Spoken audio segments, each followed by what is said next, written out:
Bonjour maman, j'ai des questions à te poser aujourd'hui. Ok.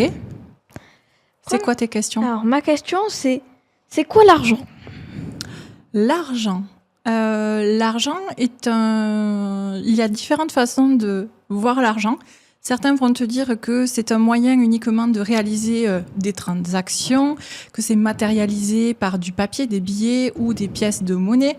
Maintenant, on l'a de façon virtuelle, puisque tu me vois payer maintenant avec mon téléphone et même plus forcément avec ma carte bleue. Et pour certaines autres personnes, l'argent, on va dire que c'est quelque chose qui circule comme une énergie.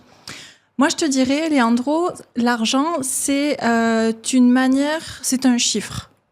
D'accord? Toute personne peut avoir l'argent qu'il souhaite.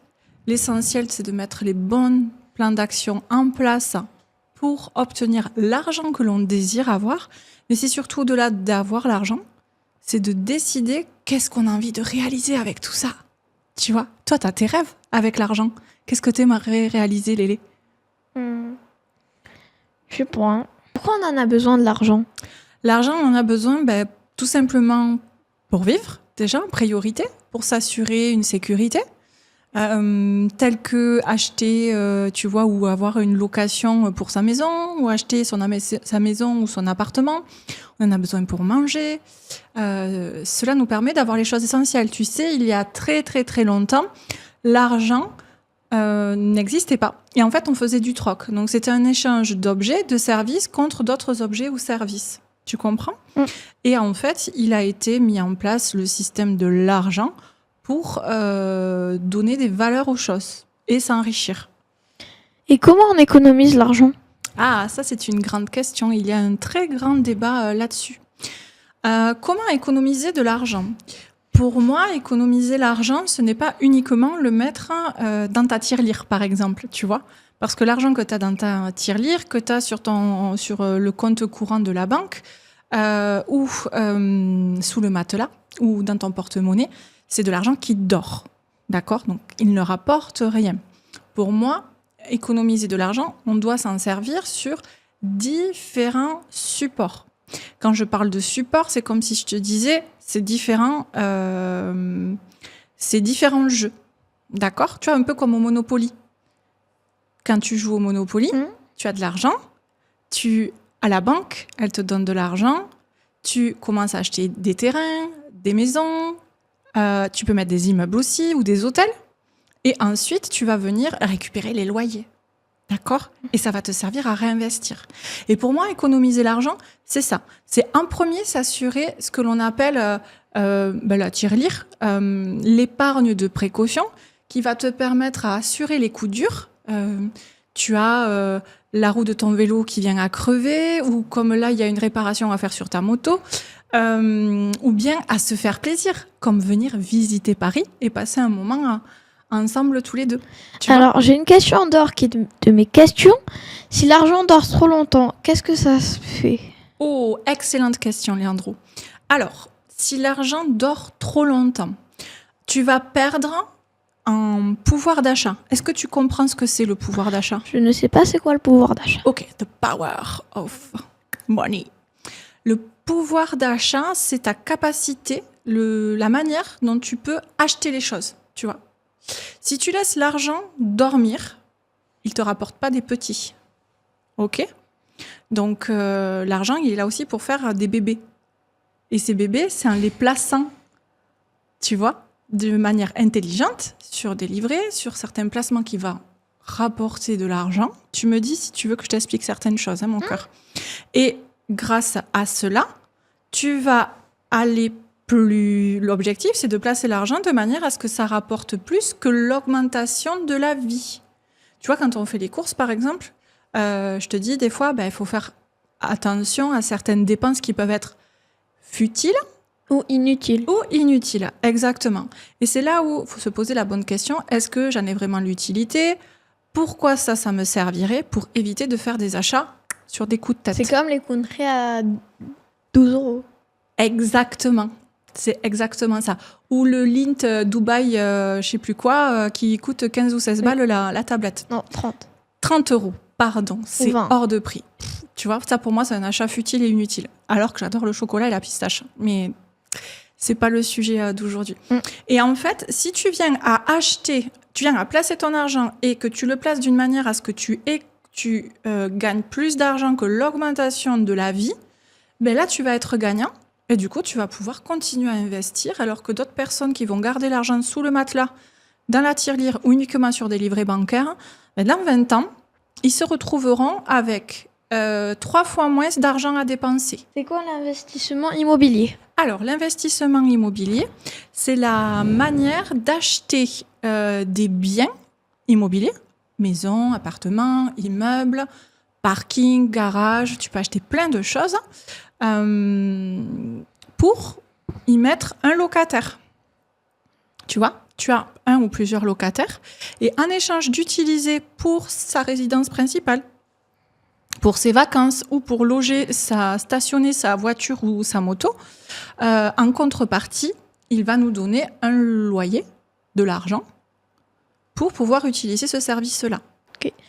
Et ce qu'il y a, c'est lorsque l'on investit dans l'immobilier, c'est soit pour avoir de l'argent maintenant, tu vois, directement, ça on appelle ça de la trésorerie positive ou du cash flow. C'est le fait de récupérer de l'argent au-delà des charges qu'on peut avoir, des impôts ou des travaux. Et de l'autre côté, c'est aussi de pouvoir préparer des projets sur plusieurs années.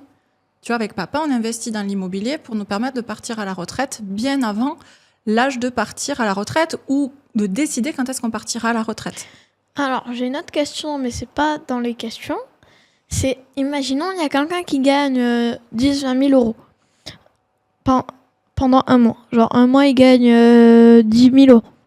Est-ce que l'autre mois, s'il travaille moins que ce qu'il a gagné, il va gagner toujours 10 000 euros? Et est-ce que c'est un patron? Si le patron il gagne 10 000 euros, est-ce qu'il va regagner 10 000 euros s'il travaille moins que le mois dernier? Alors, c'est une excellente question.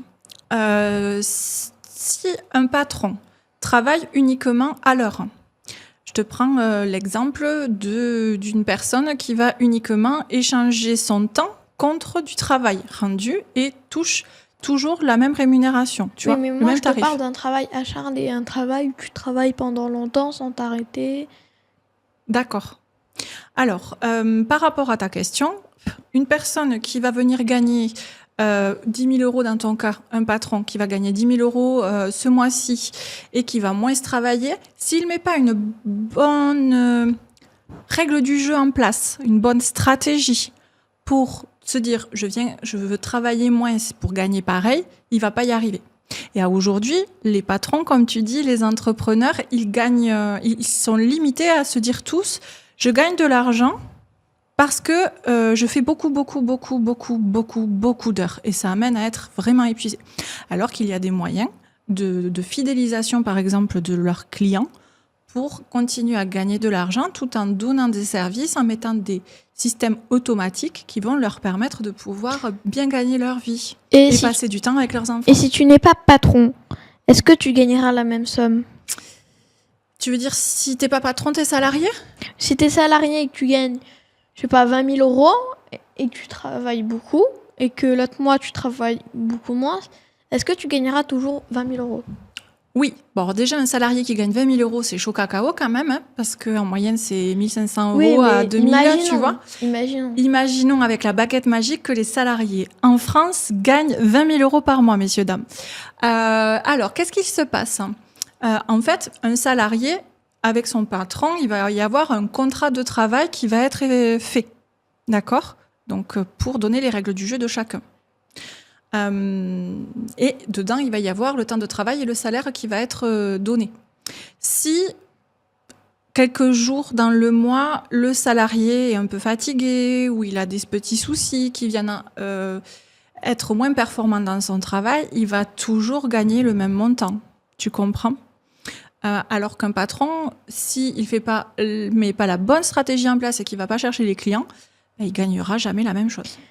Parce que avec ma grand-mère, on s'était posé... je lui avais dit, ma mère m'a dit, je lui ai posé une question, si un patron gagne tel argent et qu'il travaille moins tel mois, il va gagner il va pas gagner la même somme. Et je lui ai dit, et aussi, je lui ai dit, elle m'a dit, je crois, bah, après, je lui ai dit, si le salarié travaille moins que le prochain mois, que le mois dernier, il gagnera la même somme. Elle m'a dit, non, c'est pas possible. Voilà. Ça s'appelle des croyances limitantes, tu vois. Souvent, on pense à savoir que ça va pas fonctionner parce que mamie, elle est à la retraite depuis des années et que la manière dont on travaillait quand on était salarié il y a 30-40 ans en arrière, c'est plus la même chose que maintenant. Avant, t'avais pas la même protection par rapport à un salarié. C'est-à-dire que si le patron il était pas content du travail, il disait allez hop c'est bon, tu prends la porte, ciao. Aujourd'hui, c'est plus complexe de faire ça. Et l'univers et les relations patron-salarié ont changé aussi parce que une chose qui est importante, c'est que en tant que patron, on choisit pas un salarié. C'est le salarié et le patron qui décident de collaborer, de travailler ensemble. Ça, c'est très important. Et souvent, on n'a pas cette façon de voir les choses. Aussi, elle avait raison sur un point. Pourquoi il ne travaillerait pas? Ça, bah, si tu travailles pas, le patron, c'est sûr qu'il va te virer. Ah, au bout d'un moment, oui. Mais il va falloir que le patron ait plusieurs preuves il va falloir que le patron ait plusieurs preuves pour montrer que le salarié ne te fait pas son travail correctement. Et ça peut prendre plus de temps. Ou une faute très grave. Mais pourquoi il faut des preuves? Parce qu'on on est en France et on vire pas les gens comme ça. Okay. Voilà. Dans d'autres pays, il y a des règles. Dans d'autres pays, tu peux les... Non, mais s'il travaille pas, il peut le virer, le patron. Oui. Il n'aura pas besoin de preuves. Il faudra montrer qu'il ne fait pas son travail en France. Après, les autres pays, oui, il doit y avoir des autres pays où ça doit être plus flexible que ça, c'est sûr. Parce que moi, si j'étais patron, la personne, je ne la payerais pas. Je comprends. Mais tu as raison sur les fonds. Mais après, il y a toujours ces règles qui existent sur lesquelles il faut faire très attention. Alors, peut-être que pour certaines personnes, ça peut être injuste, mais au bout d'un moment, il faut obliger à travailler. Et tout à fait, Leandro. C'est l'échange, c'est le contrat. On travaille en échange d'un salaire. Je suis d'accord avec toi. Alors, revenons dans nos questions. Comment on fait pour investir dans une maison? Alors, pour investir dans une maison, tu voudrais dire par exemple acheter ta future maison ou acheter de l'immobilier pour louer? Une future maison. Ok, une future maison. Donc, déjà, il y a une chose qui est très importante. Aujourd'hui, quand on veut acheter une maison, il faut avoir de l'argent de côté, une épargne, qui va servir à payer les frais. Quand tu achètes une maison, tu as plusieurs frais. Tu as des frais de dossier à la banque. Quand je fais des dossiers de crédit, je cherche des dossiers de crédit pour mes clients, ils me payent. Ça s'appelle des frais de courtage, des honoraires de courtage en crédit. Des frais pour venir protéger l'argent que nous prête la banque.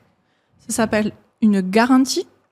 Et après, les frais de transaction. Avant, on appelait ça des frais de notaire parce qu'on passe chez le notaire pour acheter les biens en France.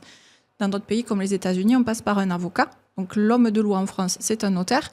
Et que le notaire collecte de l'argent pour l'État français, des taxes ou autres, parce qu'on fait des changements de propriétaire. Donc il faut avoir cette épargne-là pour payer tous ces frais annexes. D'accord ? Ça fait qu'on a un meilleur dossier à la banque. Et ensuite, il faut faire attention à être en capacité de rembourser l'argent que l'on va emprunter à la banque. Et après, on ne choisit pas. C'est le banquier qui dit oui ou non. Et si tu as de l'argent, tu as tout l'argent pour acheter ta maison et payer les frais que le notaire va venir collecter, tu n'as pas besoin de passer par la banque pour avoir un crédit. Alors, pourquoi c'est important d'économiser de l'argent ?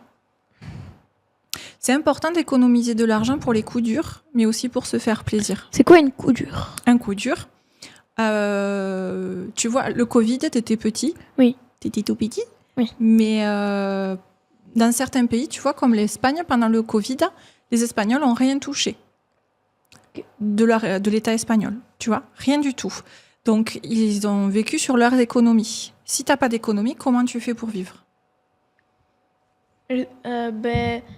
Déjà, si tu es fermier, soit tu peux faire à la main, soit, si te reste un peu d'essence dans les machines, tu peux t'en sortir bien, mais par contre, ceux qui ne sont pas fermiers ou quoi que ce soit, mais ça devrait être plus compliqué. Exactement. C'est pour ça que les coups durs, c'est la panne de la voiture, et la machine à laver qui tombe en panne.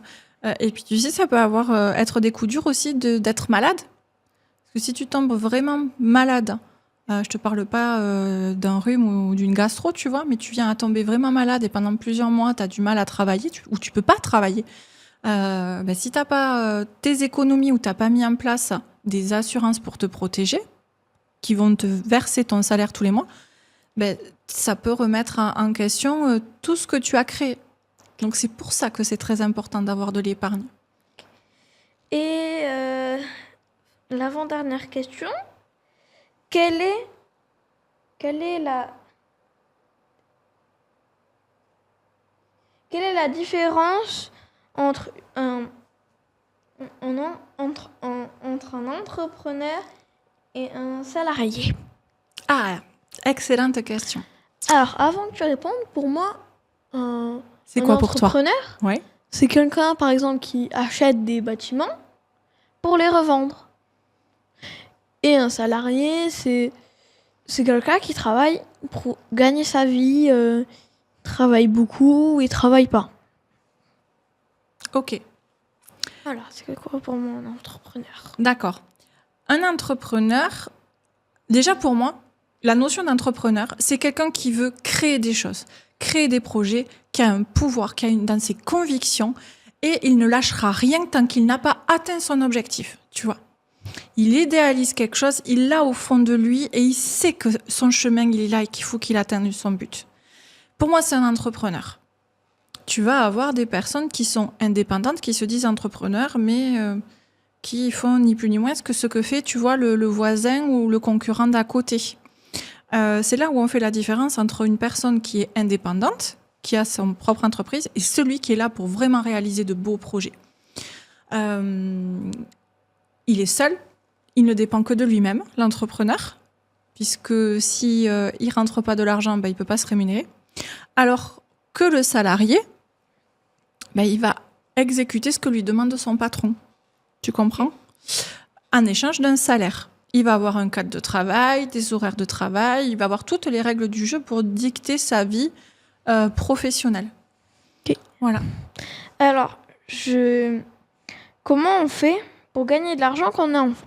Alors, Comment on fait pour gagner de l'argent? quand on est enfant. Alors, Quand on est déjà, enfant. il y a les cartes Pokémon où on peut faire avec notre frère, notre grand frère. Si il s'y met. Si il sait faire vendre des cartes Pokémon. Ou, je sais pas si certains l'ont vu, mais c'est la pub où un enfant vend 5 € le jus d'orange. On peut faire ça pour les plus jeunes ou avec nos parents parce que c'est dehors et t'as des gens que tu connais pas, on sait pas, voilà. Donc on peut faire ça, soit acheter des chaussures pour les revendre avec nos parents peut-être, qui voulaient, ou des habits. Tu veux que je te raconte une histoire? Oui, Tu pour sais, tout le monde. Ouais, pour tout le monde. Tu sais ce que je faisais moi quand j'avais 10 ans? Non. Pour gagner de l'argent? Tu vendais des patates. Non. Je vendais des bébés hamsters à l'animalerie de ma petite ville. Tu sais pourquoi? Non. Parce que en fait, j'adorais depuis tellement longtemps, je voulais des cochons d'Inde. Et puis papy et mamie m'ont dit non, c'est trop gros, prends quelque chose de plus petit. Donc du coup, j'ai pris des petits hamsters russes. Ils étaient tout petits comme ça. Et j'avais une femelle et un mâle. Donc forcément, ça fait plein de bébés, les hamsters. Et papy et mamie m'ont dit, c'est hors de question de garder tous ces bébés hamsters. Mais tu me connais, moi, avec les animaux, j'adore les animaux. Donc j'ai dit, mais moi, je peux pas les lâcher dans la nature ou quoi que ce soit. Il faut qu'on en fasse quelque chose. Et là, je me suis dit, j'ai une idée. Et si tu allais voir l'animalerie qui t'a vendu ces hamsters-là pour leur proposer ces bébés pour qu'elle puisse les revendre? Eh ben, la dame, elle a accepté. Du coup, chaque fois qu'il y avait des bébés, dès qu'ils étaient en âge de partir, je les lui vendais c'était 32 ou 35 francs à l'époque. Le hamster. Et je me faisais de l'argent comme ça. Et 32 ou 35 francs, c'est quoi aujourd'hui? Waouh. 32, 35 francs, ça doit faire dans les 5,50 € à peu près. Peut-être 6 € si on compte l'évolution de l'euro par rapport au franc. Ça fait ça, tu vois. Mais c'était beaucoup à l'époque. Hein. Tu vois, 32-35 francs, t'achetais quand même pas mal de choses avec ces sous-là. Aujourd'hui, clairement, tu le vois, t'achètes pas grand-chose. Tes cookies aux M&M's, ça vaut plus de 5,50 € pour en acheter. Ok, alors j'ai une petite question. Alors, à quoi ça sert de modifier l'argent? Parce que le billet de 20, maintenant, il a changé. C'est-à-dire de modifier l'argent? Mais le billet de 20 Oui. que je te donne, Oui. maintenant, c'est plus le même si je te prends un nouveau billet de 20. D'accord. C'est pas le même au niveau du visuel? Je sais pas, parce que, en fait, Enzo, mon frère, Oui. j'ai vu sur TikTok. D'accord. Il m'a dit, t'as vu, Leandro, les billets de 20 ont changé. Et voilà pourquoi je veux te poser cette question, parce que peut-être certains futurs entrepreneurs ne savent pas ça sert à quoi. Ok. Alors ça, c'est une question qui repose sur le système bancaire. Faut savoir que la Banque Centrale Européenne émet beaucoup de billets. La Banque Centrale Européenne, c'est la banque qui recentralise tous les pays d'Europe, d'accord? Et qui sont de la zone euro. En fonction de ce que l'on veut faire de l'économie, si on veut que les familles économisent ou dépensent de l'argent, on va imprimer plus de billets que d'autres parce que l'argent, c'est ni plus ni moins que du papier spécifique avec à l'intérieur, il y a des choses très spécifiques pour voir que le billet est un vrai billet. Et de temps en temps, pas que à l'intérieur, la texture, exactement. le dessus. On voit que c'est un fils d'une ex-banquière, hein, attention.